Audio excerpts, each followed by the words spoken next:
Good morning, students.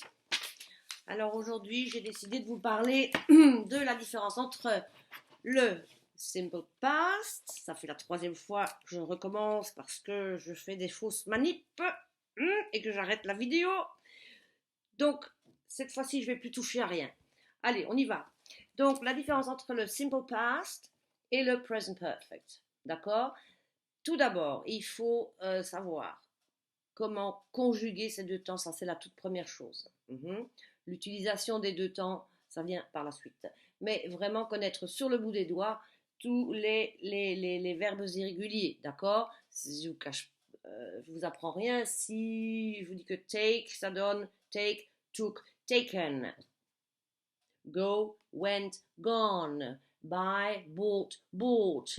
Ça, il faut les connaître sur le bout des doigts. Promise? Ok. Alors, le simple past, comment est-ce que ça fonctionne? Au positif, on va utiliser n'importe quel sujet. Et la colonne 2. Donc, j'ai pris, ça va donner I took. You took, he took, we took, they took, my dog took. C'est vraiment facile, ok? Au négatif, on va utiliser le sujet plus l'auxiliaire didn't. Attention les gars, ça va être suivi de la colonne 1, c'est-à-dire l'infinitif. Il y a beaucoup trop d'élèves qui font, c'est une erreur qu'on fait fréquemment, c'est, j'entends souvent I didn't took, par exemple. C'est horrible. Donc, on va faire I didn't, colonne 1, l'infinitif, I didn't take, je n'ai pas pris, ok? Et la question se fait aussi facilement. On va toujours prendre l'auxiliaire did, suivi du sujet, n'importe quel sujet, et à nouveau la colonne 1, c'est-à-dire l'infinitif. Donc, as-tu pris, did you take? Ce temps-ci va être utilisé pour quelque chose qui est totalement terminé dans le passé. D'accord? Donc, si vous dites dans une phrase yesterday, hier j'ai pris, ben, ce sera toujours yesterday I took et jamais yesterday I have taken, jamais. Yesterday, c'est fini, I took. Il y a 3 ans, c'est fini aussi. Donc, il y a 3 ans, un mot-clé pour le simple past, c'est par exemple ago, il y a 3 ans, 3 years ago. Ben, quand vous avez 3 years ago, vous êtes obligé de dire I took. Il y a 3 ans, j'ai pris je ne sais pas quoi. D'accord? Donc, totalement terminé. L'autre temps dont je vous ai déjà parlé dans la vidéo précédente, bon, la conjugaison, elle est facile. Vous prenez l'auxiliaire have. Attention, il y a une différence avec la troisième personne du singulier. Hein, ne pas oublier ça. Là, c'est facile, c'est pour tous les sujets comme ça. Mais ici, il y a une différence avec la troisième personne du singulier. Donc, c'est I have, you have, we have, they have. Mais c'est he has. Et on le prononce jamais he has, on dit he's. Plus la colonne 3, donc il a pris, ça veut dire he's taken. Quelle est la différence entre he took et he's taken? Ben, he took, ça, on parle d'un moment précis du passé. Donc, par exemple, hier, il a pris la voiture, donc he took the car yesterday. Ici, on peut, comment je vais dire ça? Où elle est la voiture? Ah, c'est Jacques qui l'a prise. Donc la connexion avec le présent, c'est ben zut alors, moi je devais faire une course et la voiture n'est pas là. Connexion présent. Where is the car? Oh, Jack has, oui, taken it. Jack has taken it. Mais personne ne dit ça, ils vont tous faire Jack's taken it. Donc si on fait Jack's taken it, il y a la connexion avec le présent. Ben, je vais devoir prendre le bus, les gars, parce que la voiture, elle n'est pas là. Ok? Bon, bah, je passe le négatif et la question. Je pense que tout le monde a compris. Hein. Donc, bien se mettre en tête que là, il y a toujours une connexion avec le présent. D'accord? Là, c'est pour dire quand on a fait quelque chose. Et là, très souvent, donc par exemple, quand as-tu acheté ta voiture? C'est when did you buy your car? L'autre, il va répondre, je l'ai acheté il y a 6 ans. I bought it. I bought it 6 years ago. Ago, c'est là, toujours. Quand on achète une voiture, l'achat, il se fait là. Après, on a une voiture et on va dire depuis quand as-tu cette voiture? Donc là, c'est le verbe acheter, tandis que là, après avoir acheté, on a. Donc ici, on va faire how long. Attendez, hein, c'est pas facile. How long have you had this car? Ce qui voudra dire depuis quand, how long, depuis quand as-tu cette voiture? Alors en français, depuis quand as-tu cette voiture? C'est du présent. En anglais, c'est du present perfect. Et on ne peut pas sortir de là, les gars. OK? Donc, alors, allez, un petit exercice de conjugaison. J'ai pris quelques verbes comme ça. Take, took, taken. Have, had. Do, did, done. Buy, bought, bought. Sell, sold, sold. Eh bien, pour conjuguer au simple past, on va faire I took, colonne 2. Négatif, I didn't take. Et question, did you take? D'accord? Etc. pour tous les verbes. Alors, il faudra s'entraîner avec tous les verbes pour pouvoir bien conjuguer les verbes. Quoi. Ok? Qu'est-ce que j'ai mis là en dessous? Je ne vois pas. Ah oui. Attention, il y a 2 exceptions à cette règle-là. Le verbe to be et aussi le modal, ils appellent ça un modal en anglais, can. Donc ces 2 trucs-là, j'en parlerai dans une leçon ultérieure, d'accord? Et alors le present perfect, eh bien au present perfect, on va faire I've taken, I've had, I've done, I've bought, I've sold. D'accord? Donc entraînez-vous comme ça à la maison. Maintenant, vous prenez mon cours, l'unité 4, page 12. Ici, je vous mets des exemples basés sur le tableau que je viens de vous donner. D'accord? Donc, basés sur ceci. Alors, par exemple, le verbe to meet, met. Ok? Le verbe to meet, c'est une action qui s'est passée à un moment bien précis sur la ligne du temps. Donc, quand vous êtes-vous rencontrés, on s'est rencontrés le 1er avril 2012. D'accord? Donc, c'est bien précis sur la ligne du temps. Là, on va faire we met. C'est du simple past. OK? Qu'est-ce que j'ai mis encore? Ici, j'ai mis we met 40 years ago. Nous nous sommes rencontrés il y a 40 ans. D'accord? Maintenant, quand on rencontre quelqu'un, cette personne-là, si on continue à la voir, on la connaît.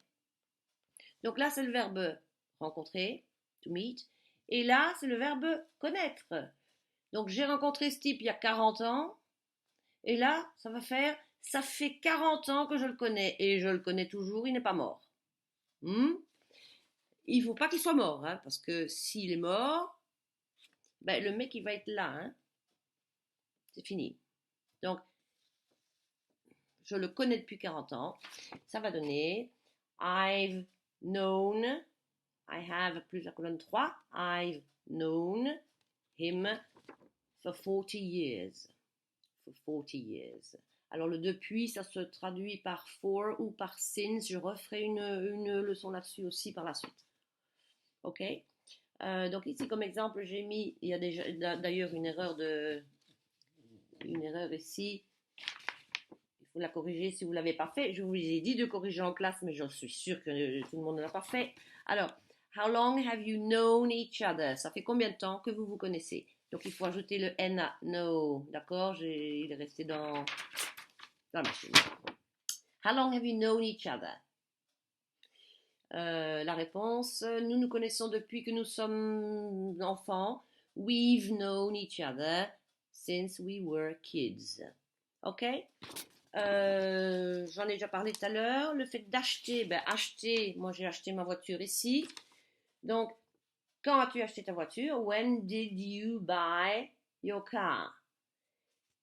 Je l'ai acheté il y a 2 ans. Je prends l'exemple de la feuille. I bought it 2 years ago. Fini, terminé, c'est fini. Ok? Le verbe acheter, terminé. Après, quand on a acheté la voiture, on a la voiture. Si vous l'avez toujours, hein? Donc, depuis quand as-tu cette voiture? How long have you had your car? Je l'ai depuis 2 ans. I've had it for 2 years. Ok? Même chose, le verbe se marier. To get married. Et pas to get Mariette. Ça, c'est attraper Mariette. Hein? D'accord? To get married. To get married, c'est une fois qu'on se marie. Enfin bon, il y en a qui se marient plus souvent, mais c'est ce jour-là, on s'est marié ce jour-là, d'accord? Et la noce, elle est finie, ça dure un jour. D'ailleurs, ça dure, c'est 1 seconde, on dit oui, voilà, et c'est fait. Donc, la question, quand vous êtes-vous marié, c'est when did you get married? Nous nous sommes mariés en 1972. We got married in 1972. OK? Après ça, donc se marier, tout ça, c'est hi ha ha ha, tout se passe bien, on fait la fête et tout ça. Mais après, on est marié. Et ça dure plus longtemps. Donc, si je pose la question, depuis quand êtes-vous marié? Et vous l'êtes toujours. Hein? Si vous êtes divorcé, ça ne marche plus, ce truc-là. Hein? Donc, si vous l'êtes toujours, depuis combien de temps êtes-vous marié? Donc là, on ne va plus utiliser to get married, parce que ça, c'est la noce. On va utiliser to be married. C'est logique, non? Donc là, on va faire how long have you been married? Depuis quand êtes-vous marié? Et l'autre, il répond, ça fait trop longtemps. Et il dit, we've been married for too long. D'accord? Allez, encore un exemple ou deux. Le verbe se lever, se lever, c'est là, hein? Oui. Donc là, pendant en période de confinement, on peut dire, voilà, je me suis levé à 11 heures. Donc, je me suis levé à 11 heures, ça donnait, c'est fini, se lever, c'est fini, c'est I got up at 11. Le fait de dire at 11, c'est ça. Ça veut dire que c'est sur la ligne du temps, c'est précis, il y a un temps précis, donc on va utiliser le simple past. I got up at 11. Après ça, donc on se lève à 11 heures et puis on est debout. Ouais. Donc quelqu'un qui dit oh là là, je suis fatigué, je suis debout depuis 5 heures ce matin, je le suis toujours debout. Il est temps que j'aille me coucher. Connexion avec le présent. Ok? Donc je suis debout, c'est to be up à ce moment-là. Et on va faire I've been up. I'm still up. Je le suis toujours. I've been up. Qu'est-ce que j'ai dit? Depuis 5 heures. Since 5 o'clock this morning. And now I'm tired. OK? Il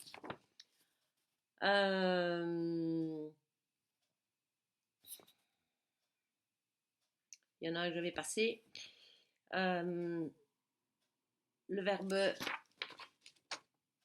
to leave, partir. Le gars, il est parti à 5h37. C'est sur la ligne du temps. C'est une heure bien précise, OK?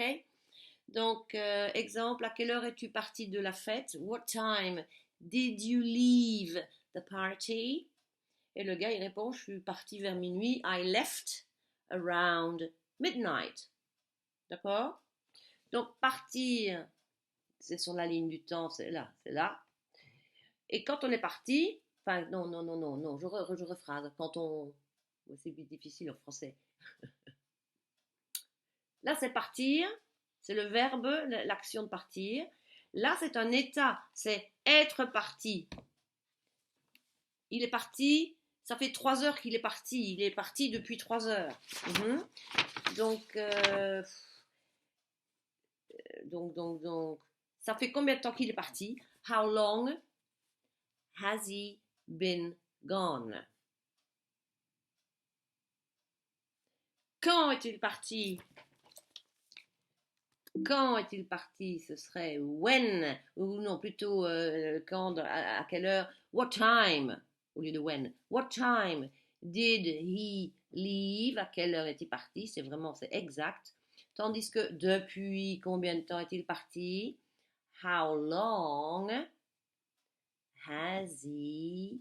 Être parti, c'est to be gone ou to be away. Donc, je recommence. How long has he been gone?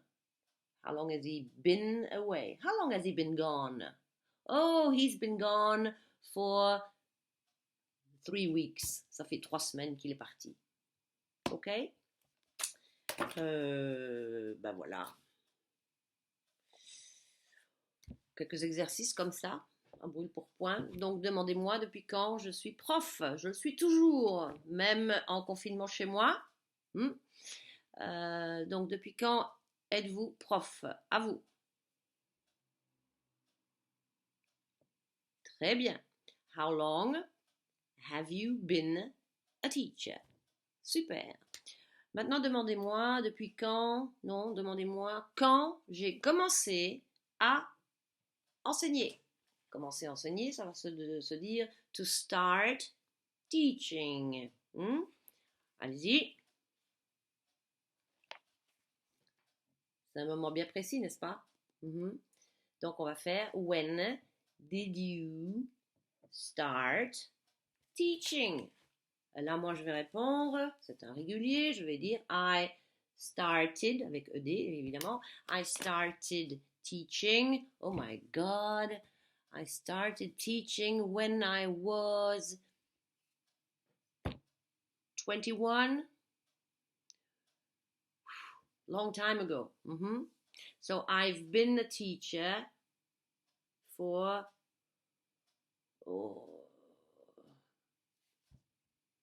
nearly 30 years. Ok, on continue. Demandez-moi depuis combien de temps je suis à la maison. 5 semaines. 40 jours, je pense qu'aujourd'hui c'est 40 jours. Donc c'est là, ça y est, c'est la quarantaine qui est finie là. Hein. Donc depuis combien de temps es-tu chez toi? À vous. J'y suis toujours. Donc on va faire how long have you been at home? Et moi je réponds I've been at home since February. No, since, je sais plus. Oh là là. Since March 13th. Vous vous souvenez? C'était le 13 mars, un vendredi 13, le dernier jour des cours là. Ok, donc I've been at home. I've been home since March 13th. D'accord. Je sais pas. À quelle heure t'es-tu réveillé? À vous. Exact. On s'est réveillé là, c'est bien précis, à 11 heures donc, hein, n'est-ce pas? Julien Bernard. Alors, à quelle heure t'es-tu réveillé? What time did you wake up? Mais, depuis combien de temps es-tu réveillé? Là, ça va donner. Être réveillé, c'est to be awake. Ça va? Se réveiller, c'est to wake up. Se réveiller. Et être réveillé, to be awake. Donc, depuis combien de temps es-tu réveillé? How long have you been awake? How long have you been awake? Mais à quelle heure t'es-tu réveillé? What time Did you wake up?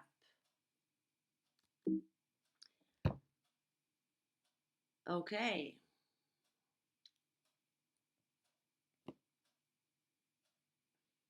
Ben, on va clôturer là, je pense que j'ai plus rien à dire. Ça fait 20 minutes. Je vais vous laisser revoir cette vidéo enfin, le nombre de fois qu'il faudra. Je vous embrasse tous.